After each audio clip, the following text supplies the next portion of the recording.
അദ്ദേഹം പറഞ്ഞ കാര്യങ്ങൾ ഈ ബജറ്റിനെതിരെയോ ഈ സർക്കാരിനെതിരെയോ അല്ല എന്ന് ഞാൻ പൂർണ്ണമായി വിശ്വസിക്കുന്നു. അദ്ദേഹം പറഞ്ഞ കാര്യങ്ങൾ കഴിഞ്ഞ സർക്കാരിനെതിരെയും കഴിഞ്ഞ ബജറ്റിനെതിരായിട്ടുമാണ്. കാരണം ഈ ബജറ്റിൽ ഞാൻ പറഞ്ഞല്ലോ 1533 കോടി രൂപ കുറച്ചു അല്ലെ. 2025-26 ബജറ്റിൽ അന്നത്തെ സർക്കാർ വച്ചിരുന്ന തുകയുടെ എത്രയാ കുറച്ചത്?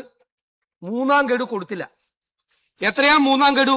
2150 കോടി രൂപ കൊടുക്കാതെ പോയവരാണ് നിങ്ങൾ. എന്നിട്ട് 2150 കോടി രൂപ കൊടുക്കാതെ ഭരണം വിട്ടുപോയ ആളുകൾ 1533 കോടി രൂപ പ്ലാനിൽ കുറച്ചതിനെ ചോദ്യം ചെയ്യാൻ. എന്തൊരു തമാശയാണ്. ഇനി അതിന് മറുപടി പറഞ്ഞെന്താ? തെരഞ്ഞെടുപ്പ് ആയതുകൊണ്ട് മൂന്നാം ഗഡു കൊടുക്കാൻ പറ്റില്ല. തെരഞ്ഞെടുപ്പ് വന്നത് അറിയില്ല ആർക്കും. മാത്രമല്ല മൂന്നാം ഗഡു കൊടുക്കേണ്ടത് മാർച്ചിലാണോ? മൂന്നാം ഗഡു കൊടുക്കേണ്ടത് ഡിസംബറിലായിരുന്നു. ആ ഡിസംബറിൽ കൊടുക്കാത്ത മൂന്നാം ഗഡു ഡിസംബറിൽ കൊടുത്തില്ല, ജനുവരിയിൽ കൊടുത്തില്ല, ഫെബ്രുവരിയിൽ കൊടുത്തില്ല. മാർച്ച് 16-നാണ് തെരഞ്ഞെടുപ്പ് പ്രഖ്യാപിക്കുന്നത്. അതുവരെ കൊടുത്തില്ല. 2150 കോടി രൂപ. ആ 2150 കോടി രൂപ മൂന്നാം ഗഡു കൊടുക്കാതെ കൊടുത്ത വർക്കുകൾക്കെല്ലാം പണം കൊടുക്കാതെ വിഷമിക്കുന്ന ഈ തദ്ദേശ സ്വയംഭരണ സ്ഥാപനങ്ങളെ കുറിച്ച് സംസാരിക്കുന്നതിന് പകരം നിവർത്തികേട് കൊണ്ട്, നിങ്ങളുടെ ബജറ്റിലെ പാളിച്ച കൊണ്ട്, നിങ്ങളുടെ പ്ലാനിലെ പാളിച്ചകൾ കൊണ്ട് ഞങ്ങൾക്ക് 1533 കോടി രൂപ കുറയ്ക്കേണ്ടി വന്നതിനെയാണ് വിമർശിക്കുന്നത്. ഇനി വേറെ ചോദ്യമുണ്ട്. സ്പിൽ ഓവർ കൊടുത്തില്ല. സ്പിൽ ഓവർ കൊടുത്തില്ല. ഈ 2150 കോടി രൂപ കൊടുത്തില്ല. ഓക്കെ, ബജറ്റിൽ ആ തുക വെച്ചിട്ടുണ്ടോ? ഈ കഴിഞ്ഞ ബജറ്റിൽ ആ തുക വെച്ചിട്ടുണ്ടോ സ്പിൽ ഓവർ കൊടുക്കാൻ? വെച്ചിട്ടില്ലല്ലോ. വെച്ചിരുന്നുവെങ്കിൽ 10,183 കോടി രൂപ ഉള്ളു പ്ലാനിൽ. അതിൽ 2000 കോടി കൂടി കുറച്ചാൽ 8,000 കോടി രൂപയേ ആവുള്ളൂ കഴിഞ്ഞ പ്ലാൻ. ഈ പ്ലാൻ 8,655 കോടി രൂപ കൊടുത്തിട്ടുണ്ട്. ആ സ്പിൽ ഓവർ മാറ്റിയ ആ പ്ലാൻ 8,000 കോടിയുള്ളൂ ഈ വർഷത്തേക്ക്.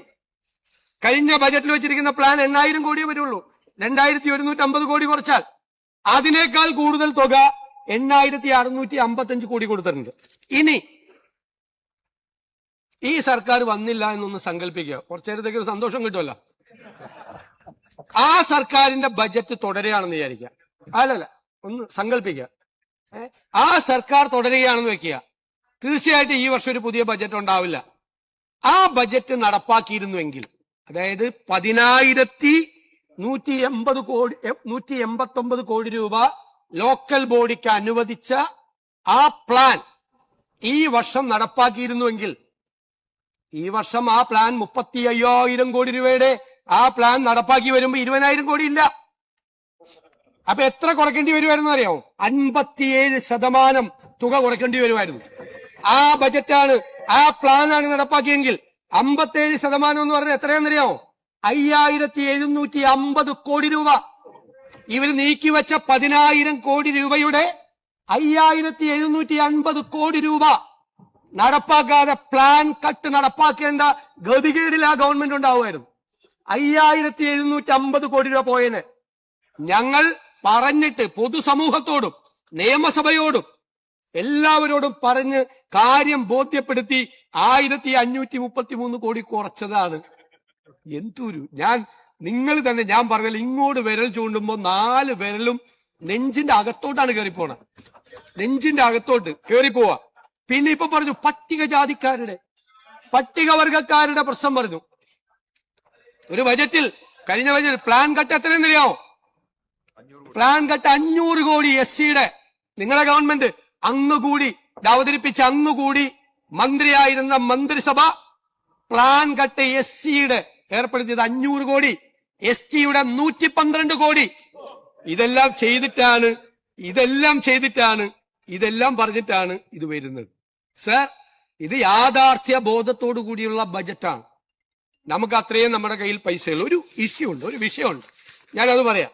എന്താ വിഷയം എന്ന് വെച്ച് കഴിഞ്ഞാൽ, ഈ 16-ാം ധനകാര്യ കമ്മീഷന്റെ ശുപാർശ പ്രകാരം ഈ റൂറൽ ലോക്കൽ ബോഡികൾക്കുള്ള ഗ്രാന്റ് കുറവാണ്.